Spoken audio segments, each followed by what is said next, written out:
Millist jõusaali mina soovitan? Päris paljud on minu käest küsinud, et näiteks Tallinnas või Tartus, millist jõusaali mina soovitaksin.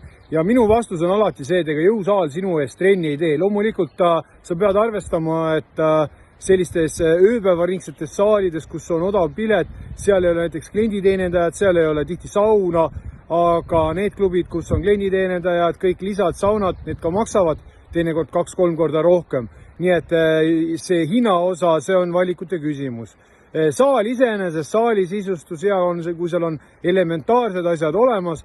Mina oma praktikas võin öelda, et ma olen treeninud maailma parimates jõusaalides, näiteks USA-s, World Gymi saalides ja samamoodi ma olen ka teinud Euroopa meistrivõistluste vormi metsas suurõppuste ajal, kui ma veel tegevteenistuses olin. Nii et tegelikult, kui sul on teadmised ja kogemused ja tahet, siis sa saad igas saalis, ka väikestes saalides ilusti hakkama. Jõudu tööle!